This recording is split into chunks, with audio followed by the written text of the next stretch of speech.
in theory. There are bigger garrisons. There are now not that many garrison towns actually in the UK. Is there a big one in Yorkshire? Catterick, yes, probably know, and Colchester and Aldershot, and Bournemouth Tidworth near the Salisbury Plain. But I commanded a brigade in Aldershot, so it's an area I know well. And when I left the army, my wife and I lived in 23 different houses as we moved in the army. And then we retired and we wanted to buy a home somewhere. I have to be honest, Aldershot is a bit of a dump because it is full of soldiers. And if somebody told me I would buy a house there, I think I wouldn't have believed them.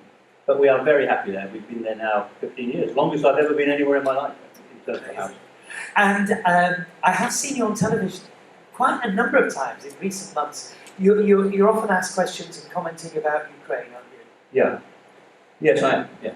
And am I allowed just quickly? I know nobody knows the future, but any guesses as to when this might end and how it might end? I don't think it's going to end very quickly. You'll all have your own views. I don't know how much you follow this in the media, but I don't think it's going to end quickly. I don't think Putin is going to walk away from this, and I don't think President Zelensky is going to allow this to end up at some sort of negotiating table too quickly. As you'll all probably be aware, there's a so-called counter-offensive going on at the moment. Essentially what happened, looking back a year or so ago, 14 months ago, is that Russia moved into Ukraine. Ukraine has been fighting a defensive battle for the last year and a half, two or 3 months. And that's been tough. They've taken a lot of casualties, but they've done it brilliantly. They're now on the offensive. They're trying to retake territory that they lost. And conducting offensive operations is very different to conducting defensive operations. For all sorts of reasons we haven't got time to go into. So it's going to be tough. The big difference between Russia and Ukraine, which I think is worth talking about, is when you look at a military campaign like this and you watch the telly and you think, who's going to win? I don't know what goes through your mind, but I think for most people there would be how much stuff have they got, tanks and aeroplanes and helicopters and ammunition and logistics and so on. And we call that in the British Army the physical component of fighting power, the stuff. The next component is, okay, you've got all this stuff, how are you going to use it? Do you know how to use it well? The Iraqis, for example, had shed loads of stuff in 1990. I was part of the 1st UK Army Division working with the Americans to kick them out of Kuwait. But they didn't know how to fight a modern battle. They basically tried to fight World War I tactics. And we used what was called maneuver warfare, and we outthought them as well as outfought them. And we call that the conceptual component. So for many of us, many of you perhaps, looking at this army going off to war, they've got lots of stuff, they know how to use it, they're modern people and so forth, that might be the end of it. But under British Army doctrine, there's a third component, which we call the moral component of fighting power. It's the will to fight. It's the preparedness to die for the cause. And it's a very spiritual thing in many ways. But I think you would all agree immediately that Ukraine has had a very dominant moral component. A lot of the Russian soldiers don't know why they're there, a lot of them didn't know they were going to be there, all sorts of other issues. So what's been holding this together, I think, for Ukraine is this moral component. And the question is, can they sustain that over time? If I can talk about you now, Sure. Tim, was your father in the army? No. I was adopted as a young baby. My mother had been a nursery nurse during the war, and I'd been born in 1951. My father, who adopted me in 1953, employed my mum basically because his wife had been killed, sadly in an accident, and he had 2 sons. He worked for Shell, the big oil company, and basically he needed somebody to look after the 2 boys.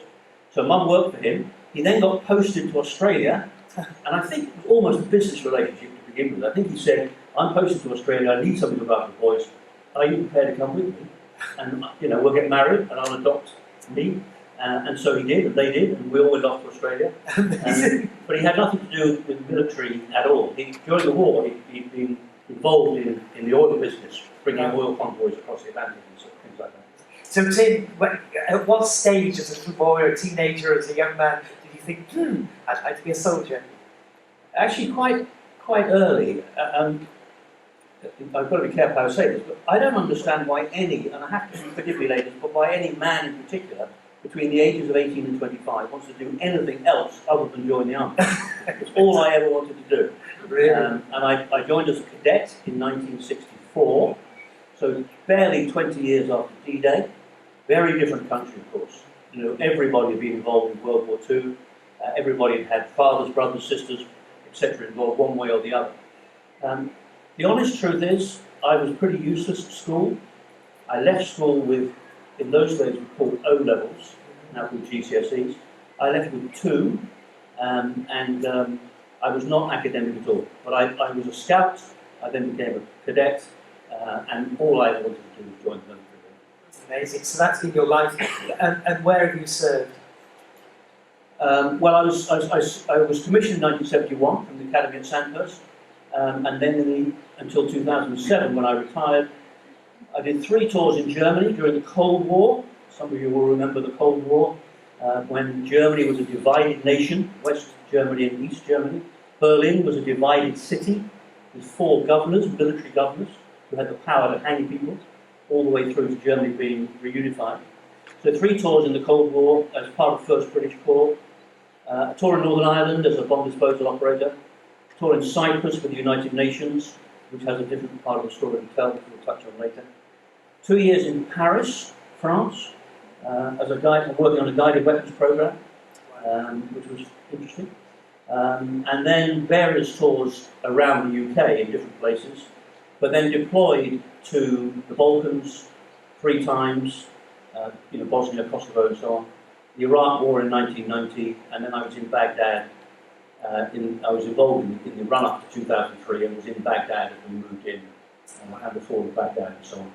And then commanded a division based here in the UK until I retired in 2007. So quite a few different things. Absolutely. Bomb disposal. Let's focus on that for the moment. It sounds horrendous. Or did you enjoy the thrill of the possibility of something going wrong? No, I enjoyed the thrill. I'm actually speaking, we were chatting before, and I'm speaking this coming weekend after next, on the whole issue of fear and failure and courage, and words like that. I mean, it was a really exciting time.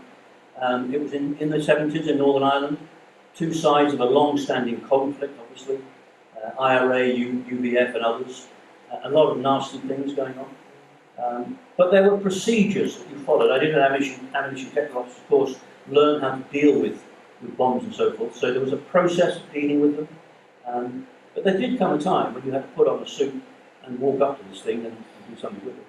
So it had its moments. Sure. But it was a very rewarding time, I have to say, and I enjoyed it as much as one could in those sort of circumstances. And looking back, which period, which phase, which theatre of war, if I can put it like that, for you, I don't know, either haunts you most of all, or you think, well, do you know, I did something that was significant and useful, and it stands out as that. Yeah. Well, I commanded a squadron of about 105, a battalion of about 400, a brigade of about 3,000 or 4,000, and a division of about 30,000. Wow. My favourite tour was the squadron command. 100 soldiers, I knew every one of them by name, I knew their families, it was in Germany. So it was a very strong relationship and a really good time. The time that haunts me most, I think, is undoubtedly Iraq in 2003. We all know it was a strategic failure. I was a part of that. I wasn't, the senior guy making all the decisions. No. But I briefed the Prime Minister, I briefed the Foreign Secretary, I was in Washington, briefed Rumsfeld, met a lot of people in the Pentagon, and it was. I now lecture on failure because it was failure, and I was part of it, and I had to recognise the reality of that and how to deal with it for myself. So that was the bad time. I think the best tour, in many ways, was Kosovo. I commanded a brigade in Kosovo. And it's a long story, but basically my brigade built and ran refugee camps in Kosovo, in Macedonia actually, and then Albania, and then Kosovo. And we were chatting beforehand about the terrible situation of refugees and asylum seekers and illegal immigration and all the rest of it.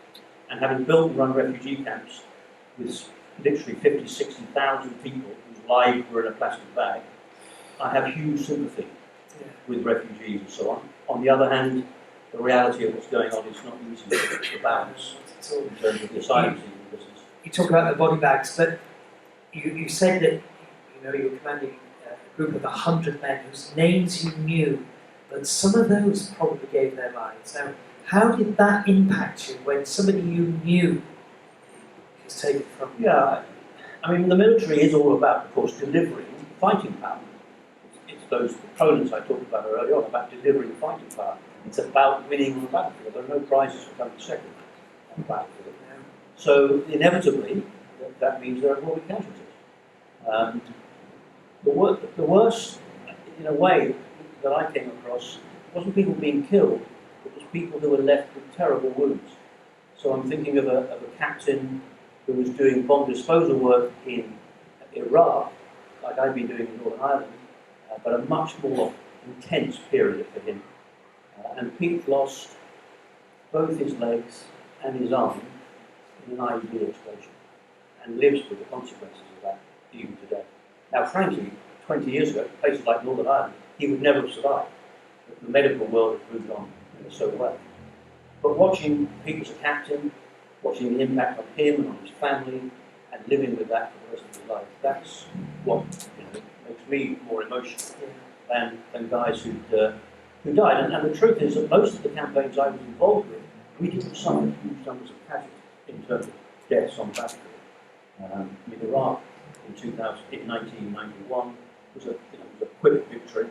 There were people, we did lose people, but not huge numbers. And I want to talk obviously about your Christian experience, but just one other thing on the army. What about the soldiers who are left, who are homeless, who never seem to be able to assimilate themselves back into normal life? And there are a lot of them. One meets them on the street, and your heart bleeds for them. Is the army, is the government, are we doing enough to help, or are we, I don't know, using them and then just leaving them? Yeah, I do some work in prisons with various organisations, and inevitably I meet ex-military in prison. There aren't as many as often people think, but there are quite a few.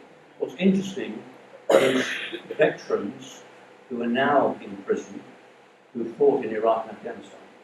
And they are people I know, effectively suffering from PTSD and the impact. And we could have a long conversation about why we put so many people in prison, which is another issue. So there are undoubtedly soldiers in that environment. And yes, there are soldiers who are homeless, there's no doubt about that either. Again, not the huge numbers that people often think of, but there are significant numbers. I do think we're better at looking after soldiers than we were in the 70s and 80s. It wasn't an issue so much because we didn't have so many operational deployments back in the 70s and 80s. Falkland Islands, Northern Ireland apart. But I do think we're better at looking after them. There are some very good military charities. The government, I don't know. Could they do more? Of course they could. And should they do more? Yes, they probably should. But they do rely a lot on very good military charities. And the military charities, they're very focused, they understand the situation, they're good at doing what they do. So there's mental aid charities, there's all the big charity organisations, like the British Legion and so on. Now, Tim, we know that the army will have padres, will have chaplains, there'll be chapel services and this sort of thing. Presumably you had to go along to these. Were you a believer? Were you religiously inclined, or did you just go along with the tide? Go with the flow. Well, I was raised in what I think everybody in those days, back in the 60s, would have called themselves a Christian home. I was sent to Sunday school. My parents never went into church, never went to church services, but they would have called themselves Christians. But church meant nothing to me, really. At college, we had a very good chapel and a very good chaplain, and at Sandhurst, there's a very, very good chapel, which has got all sorts of reasons for this, but including the names of all the officers who lost their lives in World War I, World War II, who've been through Sandhurst, including all the latest campaigns, including, of course, Iraq and Afghanistan. Quite a sobering place. When I was there, it was all men. About 1,000 of us would be in the chapel, and the padre was very good, and the singing was very good. And it was the first time that I found myself reflecting on religious stuff, if you like. And I did get confirmed when I was at Sandhurst, which was quite unusual. And looking back, I wasn't quite sure why, but I just felt that I wanted to. Christine and I were married in 72. We were married in church. We had children baptised in church. We were a standard sort of Christian family, middle class. Jesus was a name we knew. I didn't know him. Didn't really want to know him particularly. certainly didn't want it to impact on my life. I was keen and ambitious to get on and run my own career, run my own. But there was an element of church there somewhere. You talk about really good chaplains. Do you meet genuinely committed, believing Christians who would speak to you about Jesus? Yes, and chaplains. It's not true that there's no atheists in a foxhole. I mean, people often say, there's no atheists in a foxhole. That's not true. But the military environment, I've watched the mass graves being dug up. I saw what people did to each other in Northern Ireland, in the Balkans and elsewhere. Soldiers are not daft. They ask themselves some very sensible questions.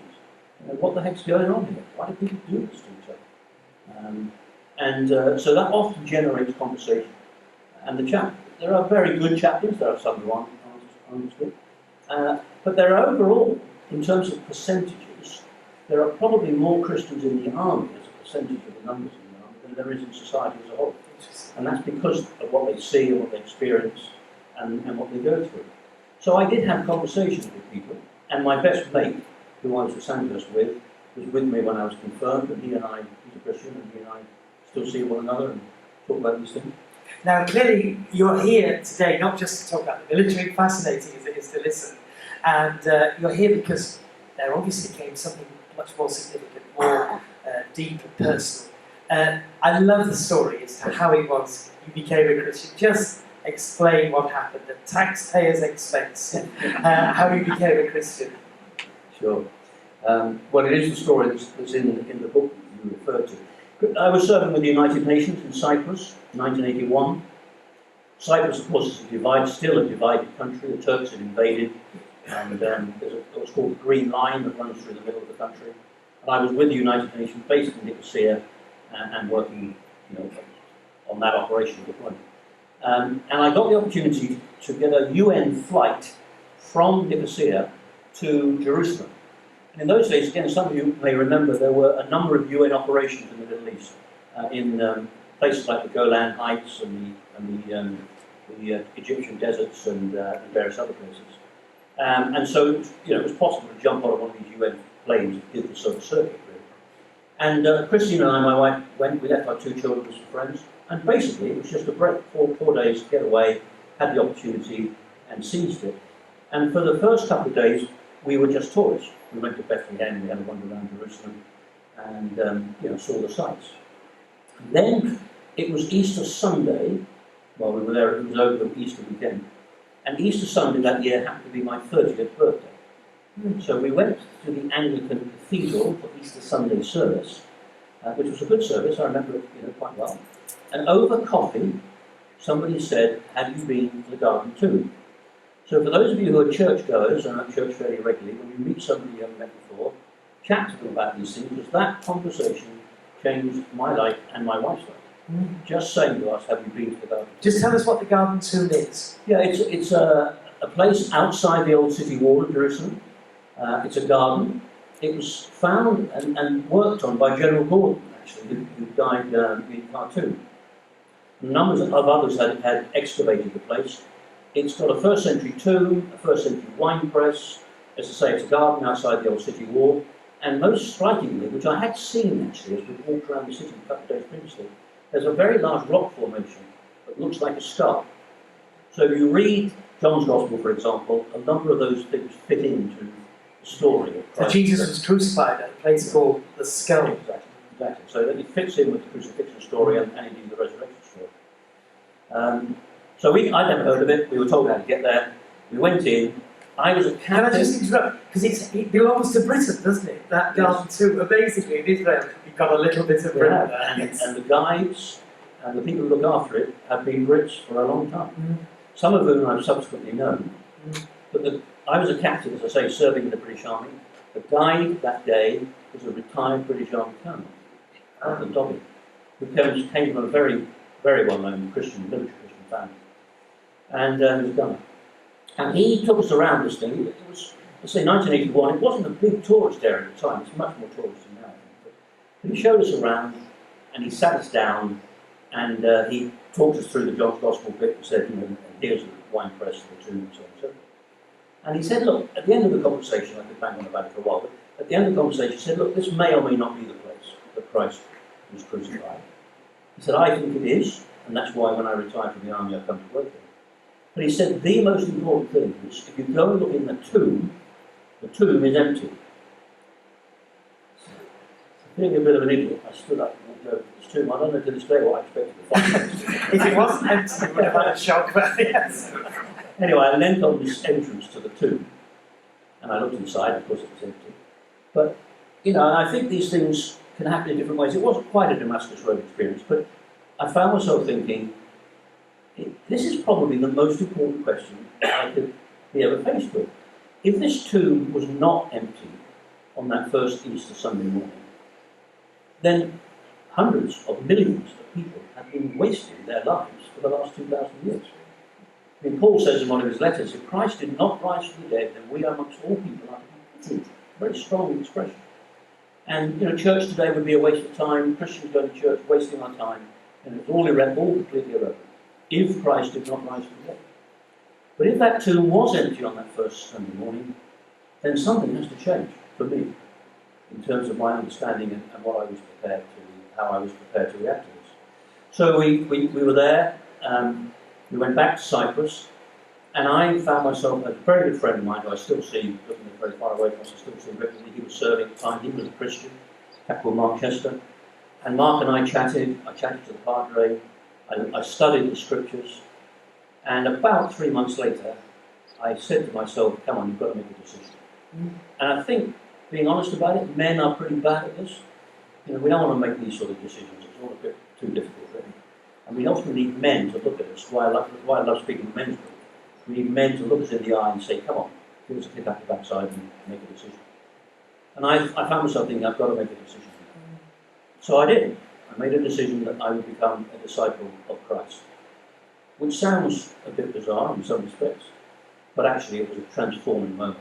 And interestingly, my wife, who was not as touched by the garden tomb as I had been, had started to go to a Bible study in Cyprus before we'd flown to Jerusalem.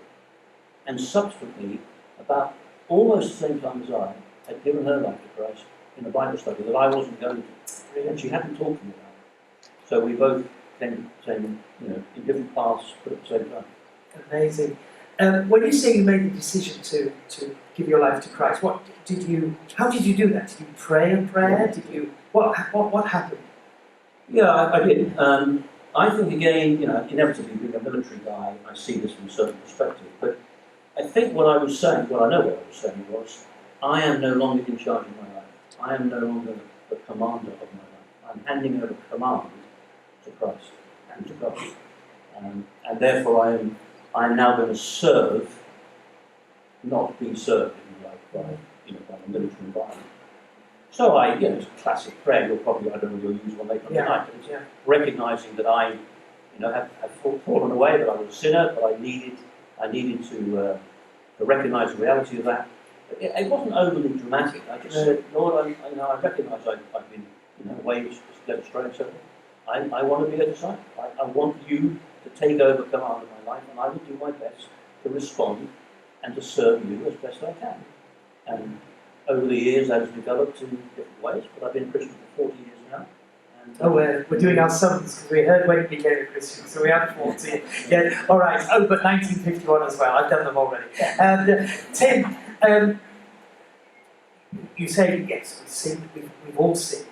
When a person becomes a Christian, obviously we're trusting the Christ who died for our sin, but it also means changing, doesn't it? So things that we've done, take for granted, this is where I'm going, suddenly we realise, following Jesus means that there's going to be a difference. How did that work out for you? I think, there's lots of issues here, but for me, I think the big issue was how I changed my leadership in the way that I commanded and led in the military environment. And there's lots of things we could talk through there. Well, the first decision I had to make, of course, is could I stay in the army? Because, a lot of people say that if you're a Christian, you can't be in the army. So I studied the scriptures. We could talk about it for a long time, but there's lots of examples of soldiers and centurions, particularly in the New Testament. The story I like most is the soldiers who go to John the Baptist and ask him what they must do to be saved. For those of you who know your Bible, you'll know that John the Baptist's reply was, I always think rather unfortunate, be content with your pay. think what he was saying was don't abuse your power. But he didn't say leave the military. Jesus talks about centurion as a man who's never met faith with anywhere else in the whole of Israel. In the centurion who's served in the And of course Cornelius is a Roman centurion that Peter goes and baptizes, probably the first non-Jewish family baptized into the Christian faith, a soldier, a centurion.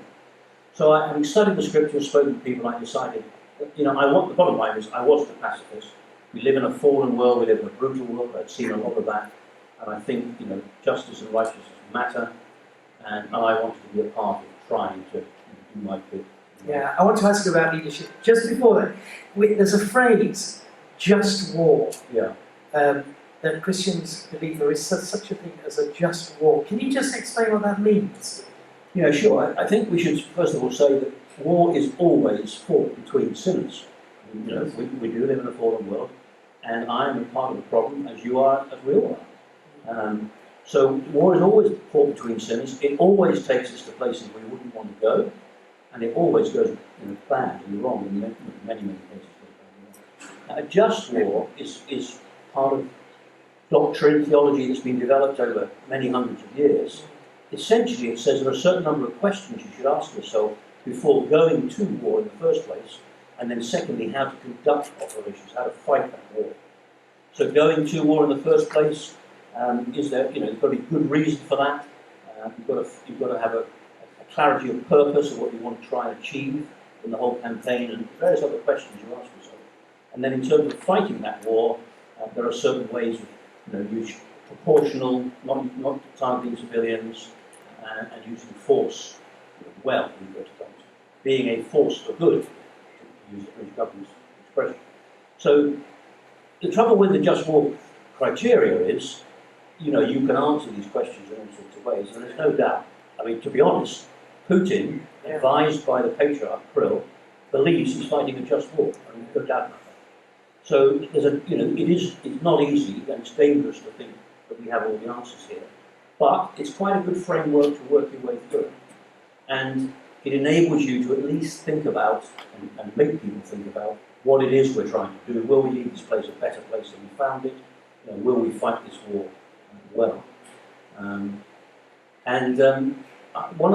I've had discussions with one particular discussion with a professor at Oxford who was a pacifist, and his argument was better an unjust peace than a just war. And I said to him, that's all very well you saying that in your study in Oxford University. Yes. You're not the one being bombed and blown up and living in Aleppo or where else at the time. I don't say that to be disparaging, he's perfectly entitled to review. But I'm not sure that an unjust peace is better than a just war. But these things are never easy to work with. Now, a Christian, you'll spend time praying, you'll spend time reading the Bible, you want to follow the Lord Jesus, as you said. Can you pray before going into battle? Oh yeah. Do you pray you'll win? Do you pray you'll be protected? No, you don't pray. One of my favourite stories is Joshua, who you read the book of Joshua just before the first battle for taking the Promised Land, the Battle of Jericho. If you read Joshua chapter 5, I think it is, he's walking on his own before going into battle. And I've been there. I mean, I think playing into your question. Joshua, I think, probably would be doing exactly what I've been doing. Pray. Am I going to do well here? Are we going to win? Am I going to fight well? Will I lead my men well? How's this all going to turn out? And Joshua meets a man dressed in armour, carrying a sword, and he asks him a really sensible question. Whose side are you on? Are you with us or are you with them? And the man, who we're told is an angel of the Lord, replies, neither, but as the commander of the Lord's army, I have now come. And there's a whole story here that we haven't got time to go into, except to say that Joshua then receives the most ridiculous battle plan that anybody could possibly have given. But you wish you could do. He's got to march around the city 7 times, blow a few trumpets, and the walls will come tumbling down. And he must have thought this is completely crazy. But he does do what he's told, and we all know that. We all know what happens. But no, so Joshua, like all leaders, and a very, very good friend of mine, a guy called Ian Jury, who was with me in the First Gulf War, he and I would pray together a lot. And we would both. Ian in particular would pray for the enemy, he'd pray for the soldiers, he'd pray for the families. There was lots of stuff. One of the great things about being in the desert, actually, is it's an extraordinary praise. When you read about Jesus in the wilderness of the Old, biblical stories about the wilderness. It is an extraordinary place. There's a very deep sense of spirituality about it. Move, you can literally read your Bible at 2 o'clock in the morning by midnight. So yeah, we would pray, but we wouldn't pray for, that we would be heroes or anything like that. We just wanted this thing to end quickly, which it did, thankfully. And we would pray for the families and our soldiers, and that we would lead well, and that we would look after the enemy well, which we did. I think one of the missing elements of British society at the moment is good leaders. Now, you lecture on leadership, and certainly you've lived a life as a leader. I just wonder if you've any, I don't know, key thoughts and express. What are the qualities of a good leader? Well, it's a huge subject, and the first thing I'd say is, for me, good leaders leave the world in a better place than they found it. So people will often say, well, Hitler was a brilliant leader. And in some respects, of course, that's true. Millions of Germans followed Hitler for many years as he destroyed Germany and destroyed most of Europe. Did he leave the world a better place than he found it? Well, the answer is clearly no. So he was a leader, but he wasn't a good leader. So that's one of the key issues for me, is are we going to leave the situation, not just in military terms, but in the businesses we work in our family environments, whatever, are we going to leave the situation in a better place? The next issue is leadership. When I was at staff college, we would get people to come and lecture on leadership. And I remember a guy called John Garnett, who was ex-Navy, really interesting guy, very, very strong Christian man, who'd been in the Navy in the war, and actually ran Hamburg Port after the war finished, and ended up as the chief executive of one of the National Health Service areas. And John talked about his perspective of leadership, and then we had a retired general who came and spoke about his style of leadership. And I remember sitting there thinking, it's all very well telling me, what good leaders look like from your perspective, and what you try to do. But I am not you. I am not McDonald. I'm not Bill Slim. I'm not President, whoever. I'm me. So I think the most important aspect of leadership, after my first point, is, can I lead myself? Do I understand who I am? Am I honest about my strengths? And am I honest about my weaknesses? And do I recognise what's going on inside me when I'm leading other people? And there's a whole raft of psychology and all sorts of other stuff we can talk about here. But people talk about 3 dimensions of leadership. Downwards leadership, I'm a general, I don't tell the brigadier what to do, he tells the colonel what to do. There's an element of that.